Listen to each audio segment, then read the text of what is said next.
Ladies and gentlemen, boys and girls, children of all ages, welcome to the channel. It's your boy, World of Wrestling, here today to discuss about AEW Dynamite, August 9th, 2023. Sincerely apologize about not uploading this video yesterday. I just was tired, figured I got an extra day, and I took last night off, watched the show though, and now I'm going to give you guys the review tonight instead of yesterday. Anyway, this show overall was a very solid, well-produced show, I think. I think that they did a good job with the flow of this show as well.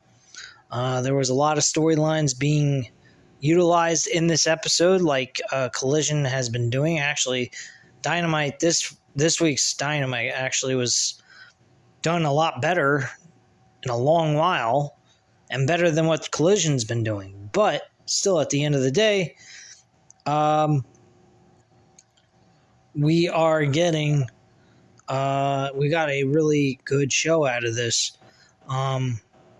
So let me just go over the entire show with you guys. The first thing we had was Jericho and the JAS coming down to the ring, having a mandatory meeting as Daddy Magic introduces their leader, Chris Jericho. Jericho makes his way to the ring with a mic in hand, looking slightly smug, but also slightly concerned as he enters the ring. Jericho says it's fine that they come down here without him, but he comes to the ring as their friend, only for Garcia to interrupt him, telling the O-Show to let the AS speak instead. He calls Jericho out for what happened last week. Before saying he did many things in his career to choose Jericho, so he doesn't understand why Jericho doesn't choose them. Garcia ends by saying he cannot do this anymore, taunting the O-Show with a dance before leaving the ring and going up the ramp. He also makes a comment in this review. Well, what the fuck am I talking about? In this segment, that he also made sacrifices with people that cared about him and kind of turned his back on those people. So it kind of feels like he was disrespected by Jericho by doing that. Jake Hager went ahead and speaks up next, talking about their history and how much money he's made thanks to Chris. But if they have to cut ties, it's okay because we have a lot of options, and he liked that hat.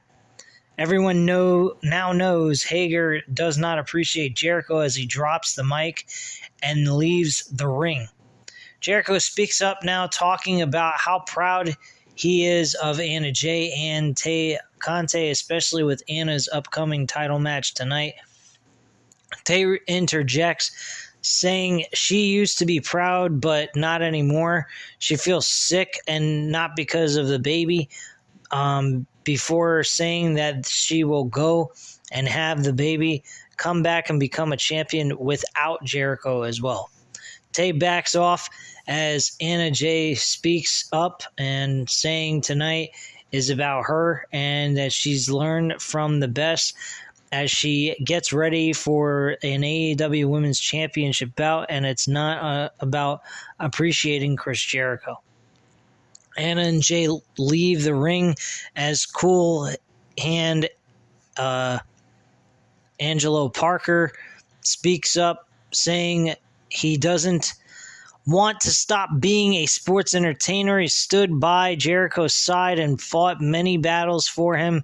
But what has Jericho given given Parker? He doesn't want to do this, but he has no choice, saying he has nothing left to give Jericho as he leaves the ring. Menard says Jericho was a childhood hero, buying a Chris Jericho shirt with his first paycheck from his job. When his wife was pregnant and Menard had no job, Jericho talked with him and helped Menard get a job with AEW.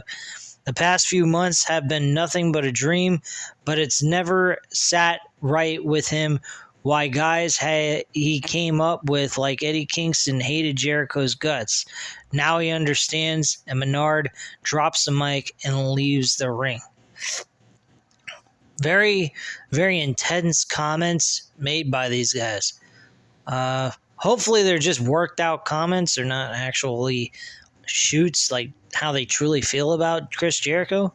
I'd hate to think that Chris Jericho is just a fucking piece of shit, because I've always liked Chris Jericho. I thought he was a Class A guy based from what I've seen from his work and everything else and how hard of a worker he is. I hope as a person he ain't a piece of shit.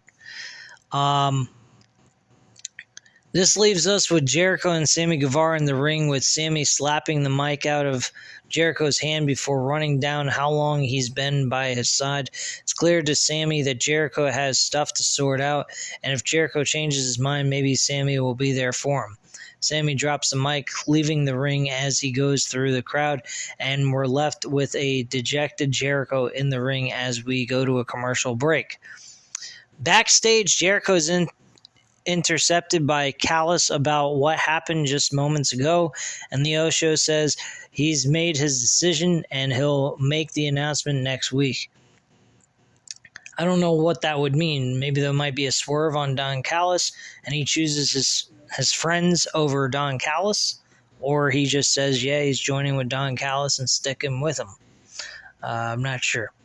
The video package of FTR challenges the Bucks to a match for the tag team titles at All In Wembley Stadium.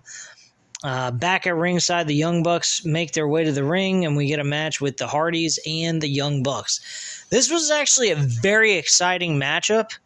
I have to say that the Hardy Boys look pretty good. They look like they've improved a bit compared to the last time that they wrestled the Young Bucks back in Double or Nothing in 2022. There were some botches here and there in that match. This one seemed a little bit better. Jeff Hardy actually looked pretty decent in this match as well. The Young Bucks did walk away with the victory, though. So kudos to them. They actually win with the BTE trigger on Jeff Hardy, allowing the Young Bucks to get the pin and the win. Hardys and Bucks show respect to each other as the Hardys leave the ring, allowing the Bucks to address the challenge made to them on Collision, but all they can say are the team's name before FTR make their way to the stage. The champs head to the ring, where they confront the Young Bucks. A stare down between the two teams leads to Nick Jackson saying All In, indicating that the challenge has been accepted. So we now officially have that match booked for All In. This is looking like a very good card. I'm pretty excited about this. I wish they put a little bit of effort sooner towards building this card, but I'm not going to bitch because I have to admit the card is really good from what I've seen so far. Hikaru Shida defeats... There's a video package of Hikaru Shida defeating Toni Storm at the 200th episode Dynamite to become the two-time women's champion, and a tournament begins that will culminate in a fatal four-way at All In for the championship. Then we get another video package. The main event for All In is made official as MJF agrees to a world championship match against Adam Cole, and the two new pals continue to bond as they head to Wembley Stadium. This seems to reveal some cracks in their friendship as MJF overdoes it on the dodgeball, something that Cole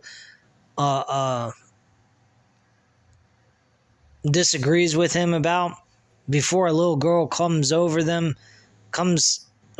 out for hanging out at a trampoline park in the first place. And bad call, little girl.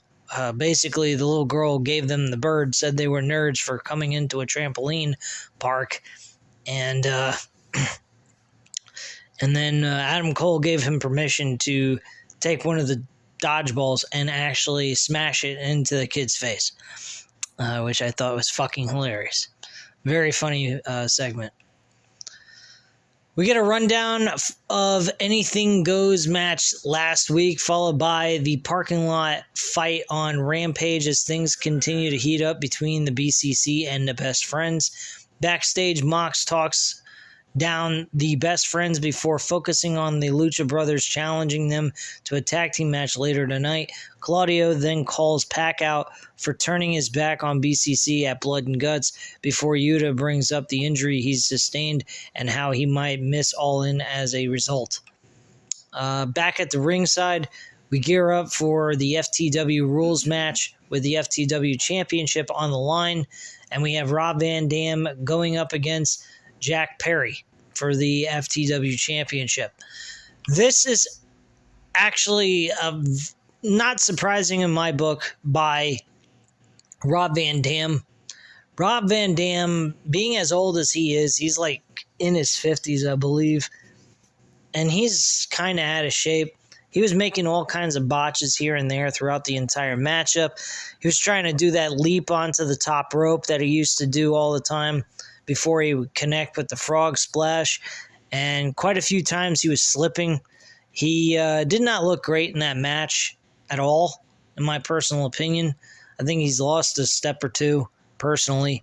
But Jack Perry looked pretty good in this match, I have to admit, and the way he won was pretty awesome. I mean, he pretty much did a dickhead move in the middle of a hardcore match. And he wins by hitting Rob Van Dam with the World Championship. The champ kicks out. Perry hits a low blow on Rob Van Dam, followed by sending him into the chair in the corner, and then a roll-up pinfall for the win to retain the championship. So, yeah, that's how that all ended. I do believe he hit him with the championship belt at one point during the match, which, I mean, the Jack Perry looked pretty good in this, despite Rob Van Dam not being at his best efforts in this match. And I would say that has a lot to do with his age more than anything else. So backstage, the Lucha Brothers are with Renee as they talk down BCC and promise to pick up the win in a tag team match tonight. Back at ringside, MJF and Adam Cole head to the ring. The world champion talks down heavily edited and very fake footage of him saying everyone in the Midwest is mid before hyping up his favorite place in the United States in America is the Midwest. Adam Cole follows suit with story time talking about the AEW World Championship match at All In, which Adam believes he's going to win. MJF takes this to mean it's a promo battle and talking down Cole, something fierce before his new best friend cuts him off. Cole talks about wanting to go all in on some wrestling history, addressing the attempt to get the AEW tag team titles before talking about another pair of tag titles that mean the world to him, and that's the Ring of Honor tag team titles. Cole says he owes his entire career to Ring of Honor, and the wrestling we know and love is thanks to Ring of Honor as well. Cole talks about his accolades in Ring of Honor, saying the tag titles are the only thing missing from that list. He hypes up the past champions before suggesting he and MJF challenge for the tag team titles at 0 hour in Wembley Stadium, something MJF is less than keen on, but for Adam Cole, he's willing to do the very thing. MJF makes the challenge official, calls out Aussie Open before saying he and Adam Cole are better than you, baby. I'm loving MJF and Adam Cole, truthfully. I honestly think that this tag team matchup is meant for them to lose so that MJF will turn on Adam Cole during that match. I think he's going to walk out on him during the matchup, and he's going to say, fuck this shit. I got a world championship to worry about. This guy's trying to come after, and he wants me and him to kill ourselves for some fucking tag team gold. Like, I don't give a shit. And he'll walk out on him faster than you can shake a stick. And then it's going to be a full-on I hate you, you hate me type of routine for the world championship. And we get a legitimate match between these two, and they're not going to be best of friends. But this second part of the segment was kind of strange. The celebration is cut short by the arrival of Roderick Strong, who's angry about Cole wanting to team with MJF and not with an ROH legend like Strong. MJF runs down Roderick, telling him to get in his car and go home, run up the stairs and slam the door to his room, jump into his bed and cry into his Hello Kitty pillow. But put his headphones and to shake it off, you bland bitch. It talks about how he should listen to Taylor Swift and all that other crap too. It was fucking hilarious. This starts a shake it off chant before Strong asks if Cole is gonna let MJF run him down like that. Roddy says that Kingdom were right. Cole isn't a true friend at all. And the Kingdom actually come out to put his head on his. I think it was Matt Taven had Roderick Strong's head on his shoulder so he can cry it out, I guess. Very fucking odd the way they're making Roderick Strong here. It's coming across like a baby back bitch, in my opinion.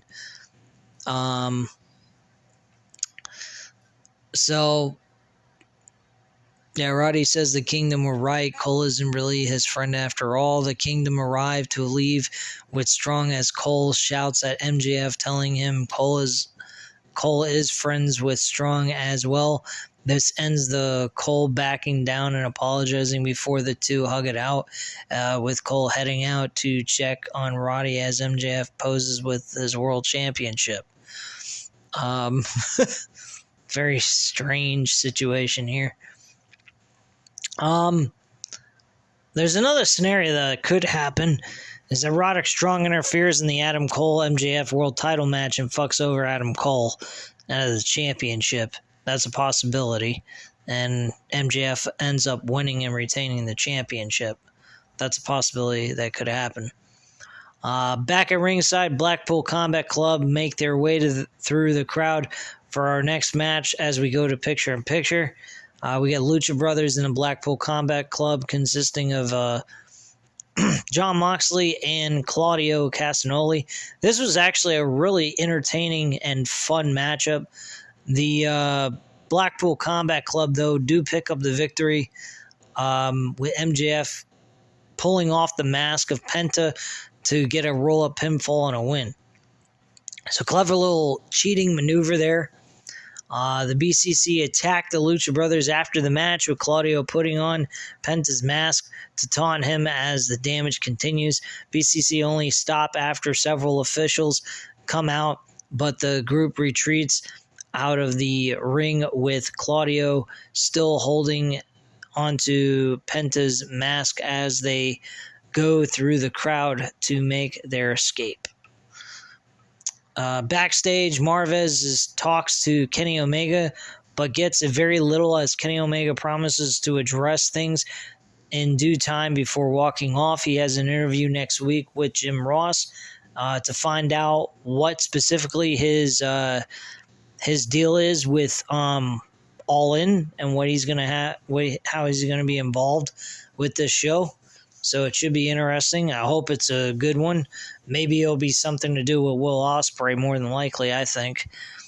Back at ringside, we have the Mongol Embassy make their way down to the ramp as Swerve Strickland looks to address what's been going on the past couple of weeks.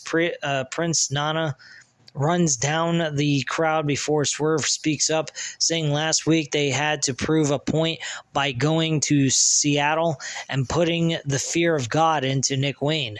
Swerve says the Mongol embassy are above the authority around here, especially in Seattle, before AR Fox tells Darby Allin to come on out, and come out Darby does, telling AR to tell these people the whole story.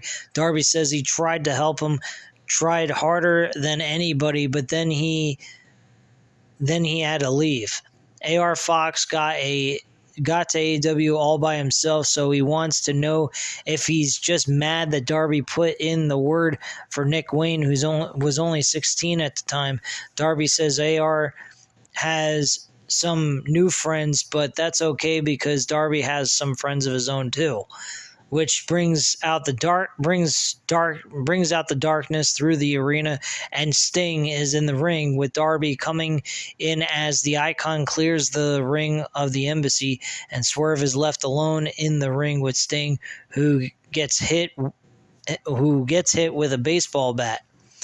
Sting stares down Swerve before pointing to the screen, indicating he wants a match of some sort at All In before Swerve heads out of the ring to regroup with the Mongol embassy.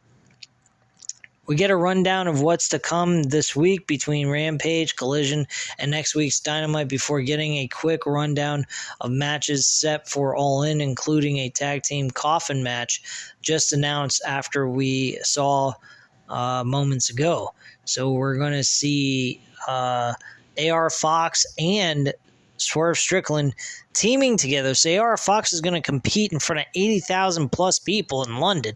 That's pretty fucking cool for a guy who hasn't had any serious use on this show. So kudos to him. Against Darby Allin and Sting. So that should be an entertaining matchup. Last but not least, we have the AEW Women's World Championship match with Hikaru Shida defending against Anna Jay. Hikaru Shida wins and retains her championship. Nothing surprising here. I didn't find anything spectacular about this, to be perfectly honest with you. I appreciate AEW trying to give us something different for a main event and trying to give women some spotlight, but there's really nothing going on to give them that main event spot. Let's get some build around the division first and then move them into a main event spot and see how they do. Right now, you're kind of doing them disservice by putting them in a situation that they can't really win. In my personal opinion, I don't think that putting them in the main event is the smartest idea in the world until they get their storylines to a point where people are heavily invested in. So that's just my viewpoint on that. I do give them credit, though, for trying with the women's division. I just was not interested, didn't see the point of them being in the main event, and that's pretty much it. But overall, the show is very good. Storyline-wise, they did a very good job with all this. And I've enjoyed the show very much so from last night.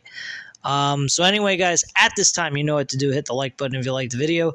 Hit the subscribe button if you're not already subscribed to the channel. And leave a comment down below. I'll definitely get back to you on that. Thank you guys very, very much for watching. Have a great night, guys. Bye.